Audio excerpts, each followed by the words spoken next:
जय माता दी मित्रों, मैं अवधेश भदौरिया तपोभूमि क्लासेस में आप सभी का स्वागत करता हूं। आज के वीडियो लेक्चर में हम देखेंगे कि किस प्रकार से Madhya Pradesh police sub inspector परीक्षा के एग्जाम की तैयारी की जाए और इसमें सफलता प्राप्त की जाए। दोस्तों, पिछले कई दिनों से काफी क्वेरीज आ रही थी कि एमपीएसआई के एग्जाम के लिए क्या पढ़ना चाहिए, कहाँ से पढ़ना चाहिए, कौन सी बुक्स प्रेफर करनी चाहिए, एग्जाम का लेवल क्या है, क्वेश्चन पैटर्न क्या है, वगैरह वगैरह। तो दोस्तों, आज ये सारी चीजों का समाधान मैं लेके आया हूँ इस वीडियो में। जो लोग भी एमपीएसआई या व्यापम की अन्य परीक्षाओं की तैयारी कर रहे हैं, उनके लिए ये वीडियो देखना मस्ट है। आपको बहुत हेल्प मिलने वाली है इस वीडियो से, तो प्लीज इस वीडियो को पूरा देखें। और जिन लोगों ने भी अभी तक तपोभूमि क्लासेस सब्सक्राइब नहीं किया है, वो प्लीज तपोभूमि क्लासेस सब्सक्राइब कर लें, ताकि आपको आगे के वीडियोस के नोटिफिकेशंस मिलते रहें और आप इसी प्रकार से लाभान्वित होते रहें।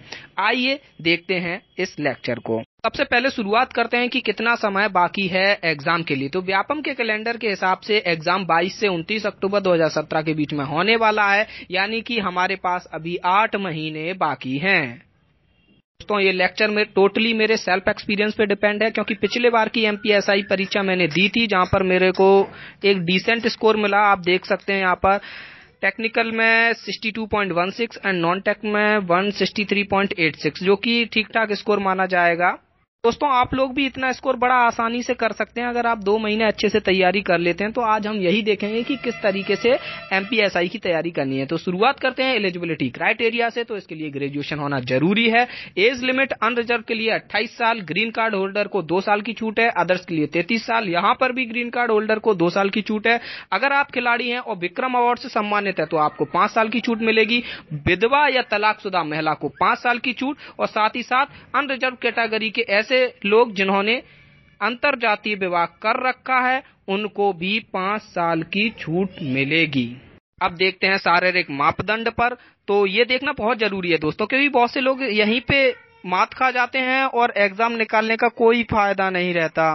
पुरुषों के लिए हाइट होनी चाहिए 167.5 सेंटीमीटर या इससे ज्यादा, वहीं महिलाओं के लिए 152.4 सेंटीमीटर या इससे ज्यादा। साथ ही साथ पुरुषों के लिए सीने में 5 सेंटीमीटर के फुलाव के साथ कम से कम 81 सेंटीमीटर का सीना होना चाहिए।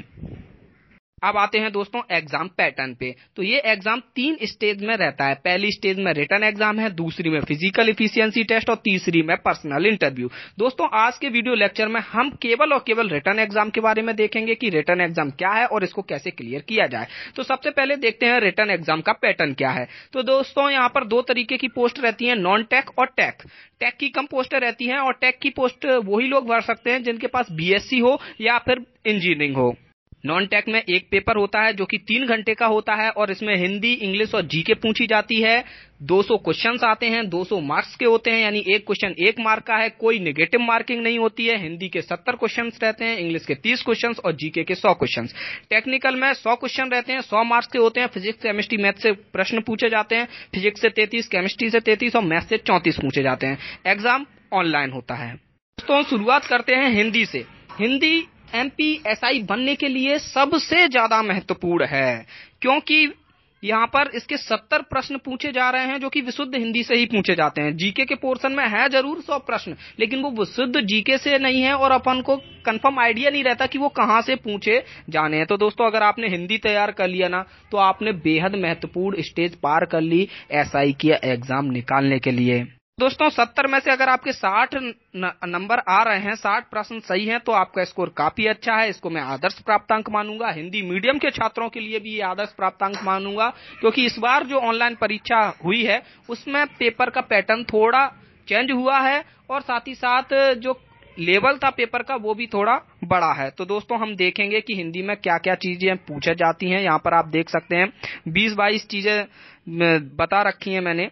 ये पिछले साल के जितने भी ऑनलाइन पेपर्स हुए थे उन सभी को देखकर उन्हीं के मद्देनजर यहाँ पर लिखा गया है। कुछ नए टॉपिक जुड़े हैं, जैसे पहेली, समोच्चरित वर्ड विज्ञान, वाक्य क्रम व्यवस्था। दोस्तों, हिंदी हर एक एग्जाम में तो पूछी नहीं जाती, बहुत ही कम एग्जाम है जहां पर हिंदी पूछी जाती है। तो हमको इनके जो क्वेश्चंस है वो किस तरीके के पूछे जाते हैं इसका आइडिया नहीं रहता है। इसी वजह से मैंने लगभग जो जितने भी नए टॉपिक पूछे गए हैं हिंदी में, उन सभी से रिलेटेड क्वेश्चंस आपको बताने वाला हूं कि किस तरीके के क्वेश्चंस इस एग्जाम में पूछे जाते हैं। तो दोस्तों, सबसे पहले हम देखते हैं वर्ड विज्ञान। ये वर्ड विज्ञान के लगभग 2 या 3 प्रश्न आते हैं। जैसे ये वाला जो पेपर मैंने उठाया उसमें 2 क्वेश्चंस आए थे, आप देख सकते हैं ये प्रश्न, और एक ये ए और ए का उच्चारण स्थान क्या है। तो ये काफी अपन को कठिन लग रहे हैं जो इंग्लिश मीडियम के छात्र होंगे या फिर जिन्होंने नहीं पढ़ा है वर्ड विज्ञान। तो इस अपन एक 10-15 मिनट के लेक्चर में इसको कंप्लीट कर देंगे और इससे आपका कोई भी क्वेश्चन बाहर जाने वाला नहीं है, ज्यादा कठिन टॉपिक नहीं है दोस्तों ये। तो आते हैं हिंदी साहित्य का इतिहास। दोस्तों यहाँ पर 2 महत्वपूर्ण टॉपिक हैं, हिंदी साहित्य का इतिहास और हिंदी व्याकरण का इतिहास। तो ये दोनों में ही मध्य प्रदेश से रिलेटेड क्वेश्चंस ज्यादा आते हैं। हिंदी साहित्य में मध्य प्रदेश से रिलेटेड जो क्वेश्चंस हैं वही ज्यादा पूछे जाते हैं और 2 या 3 प्रश्न पूछे ही जाते हैं। जैसे इस पेपर में 2 प्रश्न पूछे गए हैं। मध्य प्रदेश का प्रथम समाचार पत्र कौन सा है और माध्यम नामक संस्था का गठन कब हुआ है। दोस्तों यहाँ मैं एक ही पेपर के प्रश्न इस वजह से दे रहा हूँ कि आपको ऐसा नहीं लगे कि सर ने हर जगह के कठिन क्वेश्चन उठा के हमारे सामने रख दिए और हमको डरा रहे हैं। ये एक ही पेपर है जिसके ये सारे प्रश्न हैं पिछले साल का। अब एक नया टॉपिक जुड़ा है यहाँ पर पहेली, जिसका 1 या 2 प्रश्न आते हैं पेपर में। इस पेपर में 2 पूछे गए हैं। बहुत सरल होता है, बस छोटे छोटे वर्ड का मीनिंग अपन को पता हो तो अपन आसानी से इसका आंसर देख सकते हैं। आप यहाँ पर देख सकते हैं ये प्रश्न किस तरीके के हैं दोनों। इसी के साथ एक और नया टॉपिक जुड़ा है, वाक्य क्रम व्यवस्था। तो ये तो लगभग जाना पहचाना है आपके लिए, सरल भी है, ये इतना कठिन नहीं है। जैसे इंग्लिश में पैरा जंबल्स आते हैं बैंकिंग में और एसएससी में, उसी तरीके से यहाँ पर वाक्य क्रम व्यवस्था पूछी जाने लगी है। तो ज्यादा कठिन नहीं है, आप इसका प्रश्न देख सकते हैं। 1 या 2 प्रश्न आते हैं। साथ ही साथ वाक्य संरचना के भी प्रश्न आते हैं। वाक्य संरचना में एक ही वाक्य को 6 पार्ट या 4 पार्ट में विभाजित कर दिया जाता है, फिर उनको हमको अरेंज करना होता है। ठीक है दोस्तों, अब देखते हैं तत्सम और तद्भव शब्द। दोस्तों तत्सम और तद्भव शब्द, साथ ही साथ विलोम शब्द, इनको हम हिंदी में बहुत ही सरल टॉपिक मानते हैं। लेकिन जो लेवल का पूछा गया इस बार, उससे हम कतई ऐसा नहीं कह सकते हैं कि ये सरल है। इनके लिए भी हमको 2 दिन तो देना ही पड़ेगा। हमको कम से कम 500 विलोम शब्द और 500 तत्सम तद्भव शब्द याद होने चाहिए, तभी हम यहाँ पर कर पाएंगे। क्योंकि यहाँ आप देखो पेपर का लेवल देखिए, 2 तत्सम तद्भव शब्द पूछे गए हैं। नीचे वाला देखिए, विष्टा का तद्भव शब्द क्या है। विष्टा का तद्भव शब्द है बीट। अब ज्यादातर आप खुद समझ लीजिए, ना हमको विष्टा पता है ना बीट पता है, यानी कि याद करना पड़ेगा। इस बार लेबर इंस्पेक्टर में भी 2-3 विलोम शब्द पूछे गए थे हर पेपर में, और वो विलोम शब्द हिंदी माध्यम के विद्यार्थियों से नहीं बने थे। ये हालत थी दोस्तों। तो दोस्तों जितना ध्यान हम अनेक शब्दों के एक शब्द यानी 1 वर्ड और पर्यायवाची शब्दों पे देते हैं, उतना ही ध्यान हमको तत्सम तद्भव और विलोम शब्दों पर भी देना होगा। अब देखते हैं हिंदी व्याकरण का इतिहास। हिंदी व्याकरण के इतिहास में किस प्रकार के प्रश्न पूछे जा सकते हैं, आप यहाँ से देख सकते हैं। जैसे कि पहला प्रश्न है यहाँ पर, आधुनिक देवनागरी का प्राचीन रूप क्या है। दूसरा है, बिहारी भाषा किस भाषा से अधिक संबंध रखती है। तो ये भी हम एक लेक्चर में खत्म कर देंगे। दोस्तों एमपीएसआई के लिए इसी चैनल पे मैं एक ऑनलाइन नेट क्लास चालू करने वाला हूं रेगुलर, जहां पर रेगुलर वीडियोस लेक्चर मैं अपलोड करता रहूंगा। तो आप लोग बताइए कि मुझको किस तरीके से वीडियोस अपलोड करने चाहिए, इसी फॉर्मेट में अपलोड करने चाहिए या फिर डायरेक्टली बोर्ड पे, व्हाइट बोर्ड पे पढ़ाते हुए अपलोड करने चाहिए। ये चीज आप मेरे को कमेंट में जरूर बताइए। आगे देखते हैं पत्र लेखन। दोस्तों ये बहुत ही सरल और छोटा टॉपिक है, इसको अपन आसानी से कर सकते हैं। इसमें किस तरीके के प्रश्न पूछे जाते हैं आप देख सकते हैं। जैसे अपने से छोटों के लिए पत्र लिखते समय क्या संबोधन होना चाहिए, तो यहाँ पर करेक्ट आंसर है आयुष्मान। तो इसी तरीके की चीजें हैं जिनको अपन आसानी से कर सकते हैं। अब आते हैं अनेक शब्दों के लिए एक शब्द के लिए। तो दोस्तों ये भी हम हमेशा समझते हैं कि ये तो बहुत सरल होंगे, हिंदी माध्यम के छात्र समझते हैं कि हम कर लेंगे आसानी से। लेकिन यहाँ पर ये देखिए, आपको जो उदाहरण दे रखा है मैंने, ये देख के आप समझ सकते हैं कि किस तरीके के क्या लेवल है अनेक शब्दों के एक शब्दों का। तो इसकी भी आपको तैयारी करनी पड़ेगी। कम से कम 500 से 1000 शब्द आपको पता होने चाहिए। दोस्तों अब आते हैं पद्यांश और गद्यांश पे।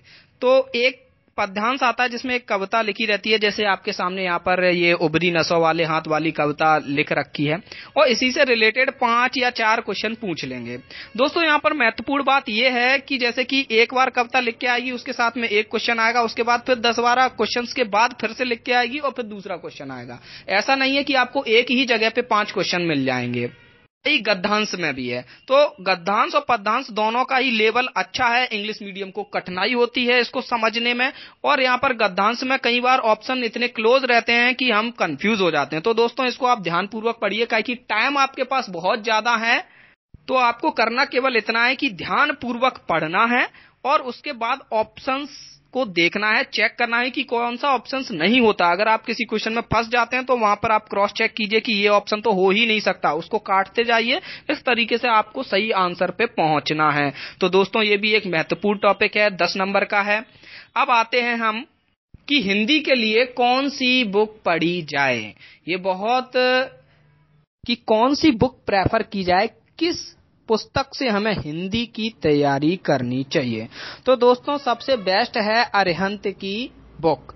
अरिहंत की जो एक पतली सी बुक आती है वो सबसे सही है। डिस्क्रिप्शन में मैंने लिंक दे रखी है, आप अमेजन से जाके उसको खरीद सकते हैं। तो दोस्तों वो सबसे बढ़िया बुक है, ज्यादा दिया भी नहीं है। बहुत सारी बुक है जिनमें बहुत सारा दिया रहता है और एग्जाम में उतना ही लिमिटेड पूछा जाना है। साथ ही साथ आप तपोभूमि क्लासेस के ऑनलाइन नाइट लेक्चर ले सकते हैं जहां से आपको काफी मदद मिलेगी। तो उसके लिए आप अभी चैनल को सब्सक्राइब कर लें और बेल नोटिफिकेशन ऑन कर दें। अब दोस्तों देखते हैं इंग्लिश लैंग्वेज। इंग्लिश लैंग्वेज बहुत सारे कैंडिडेट की परेशानी का विषय है। जो हिंदी माध्यम के बच्चे हैं वो ये सोचते हैं कि कैसे भी करके इंग्लिश हो जाए, या बहुत से कहते हैं कि इंग्लिश की वजह से हमारा पेपर रुक गया। तो इंग्लिश के लिए क्या है, 30 नंबर की इंग्लिश रहती है और 25 को मैं गुड स्कोर मानूंगा कि 25 आपके आ रहे हैं तो बहुत बढ़िया बात है। तो दोस्तों यहाँ पर 25 नंबर कैसे लाए जाए। अगर आप एसएससी सीजीएल वगैरह की तैयारी कर रहे हैं, बैंक की तैयारी कर रहे हैं, आपकी तैयारी अच्छी है तो आप 30 नंबर भी आराम से ला सकते हैं। तो यहां पर जो मेन टॉपिक हैं वो मैंने आपको लिख के आपको बताया, जैसे एरर डिटेक्शन हो गया, एक्टिव पैसिव वॉइस हो गए, नरेशन, प्रीपोजिशन, मॉडल वर्ब्स और डिटरमाइनर्स। ये वो प्रमुख टॉपिक हैं जिनसे सबसे ज्यादा प्रश्न पूछे जाते हैं। एरर डिटेक्शन के अभी तक प्रश्न नहीं पूछे जाते थे, लेकिन अभी जो ऑनलाइन एग्जाम हुआ उसमें एरर डिटेक्शन के क्वेश्चंस पूछे गए और ज्यादातर कैंडिडेट यही सोचते रहे कि अरे यार ये क्या आ गया है। जो लोग बैंकिंग और एसएससी वाले नहीं थे उनको काफी कठिन लगा। तो दोस्तों ये सारे काफी सरल ही आते हैं पेपर में। जो लेवल है इंग्लिश का एसआई में वो बहुत सरल है और आप जब नाइट क्लासेस लेंगे तो आपको लगेगा कि हाँ वास्तव में बहुत ही सरल आ रहा है, अपन आराम से कर लेंगे। और इसके लिए जो जरूरी बुक है कि आप कौन सी बुक पढ़ें, तो इसके लिए भी मैं अरिहंत की बुक ही प्रेफर करूंगा। दोस्तों ऐसा कुछ नहीं है कि मेरे को अरिहंत से कोई प्रॉफिट हो रहा हो। अरिहंत क्या है, तरीके से बुक बनाता है, मतलब एकदम सिस्टमैटिक बुक रहती है। तो अरिहंत में जो एसपी बख्शी की बुक आती है इंग्लिश के लिए वो शानदार बुक है। उसकी भी डिस्क्रिप्शन में मैंने लिंक दे रखी है, आप वहां जाकर उसको चेकआउट कर सकते हैं। अब आते हैं, देखते हैं सामान्य अध्ययन। सामान्य अध्ययन 100 नंबर का पेपर है और इसमें मैं गुड स्कोर मानूंगा 75 से 80। आप सोचें कि 90-95 ले आए तो हो सकता है आप कर सकते हैं अगर आपका जीके अच्छा है। वैसे 75 से 80 में गुड स्कोर मानूंगा। अब देखते हैं कि सामान्य अध्ययन में आता क्या क्या है। दोस्तों अगर आप पिछले साल के पेपर उठा के देखोगे तो आपको लगेगा कि ये तो बस कहने भर के लिए जीके है। जीके इतना ज्यादा नहीं पूछते। यहां पर एप्टीट्यूड, रीजनिंग और साइंस, इन तीनों से मिलाकर लगभग 60 क्वेश्चन आ रहे हैं और करंट अफेयर्स और मिसलेनियस यानी जीके के अदर पार्ट, हिस्ट्री, ज्योग्राफी वगैरह से मिलाकर 40 क्वेश्चन आ रहे हैं।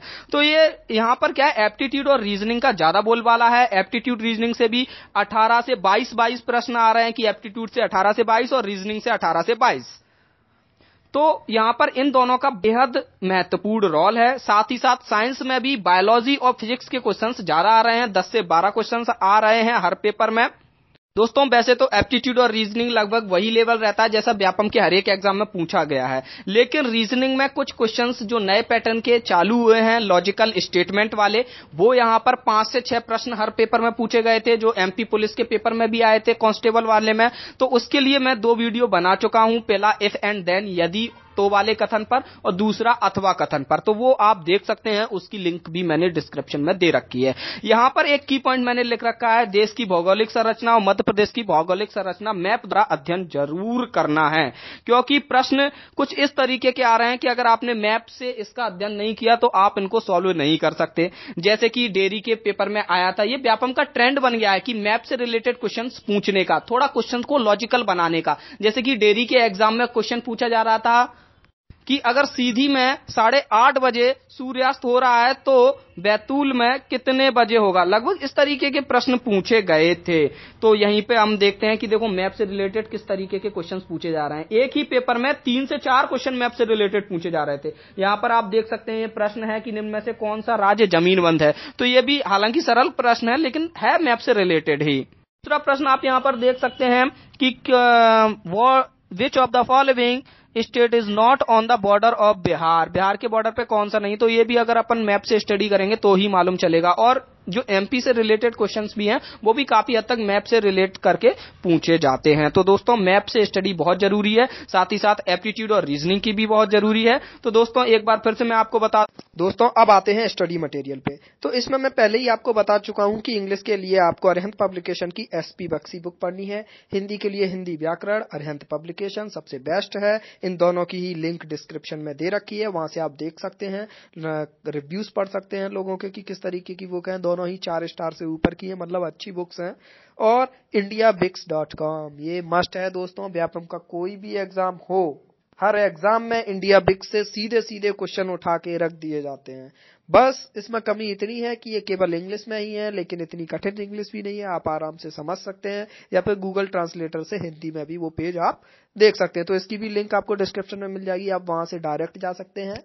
चलो दोस्तों अब मैं आपको पूरा रिवाइज करा देता हूं कि देखिए आपको वर्कआउट चालू कर देना चाहिए, कसरत कीजिए, व्यायाम कीजिए और फिजिकल के साथ साथ रिटन एग्जाम की तैयारी दोनों साथ साथ में करिए।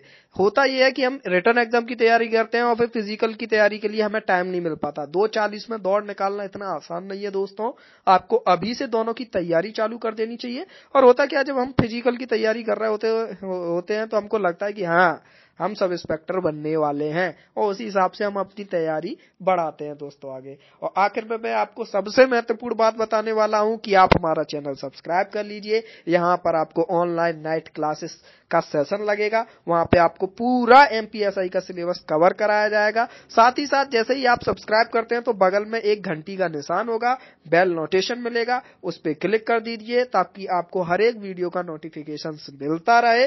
तो दोस्तों और मुझे बताइए कि मुझे नाइट क्लासेस का जो सेशन है उसके लिए वीडियो किस तरीके से बनानी चाहिए, इसी पैटर्न पे बनानी चाहिए स्क्रीन रिकॉर्डिंग से, या फिर व्हाइट बोर्ड पे सामने फ्रंट में समझाते हुए बनानी चाहिए। तो दोस्तों आपको ये वीडियो कैसा लगा प्लीज हमें कमेंट बॉक्स में जरूर बताएं। जय माता दी, धन्यवाद।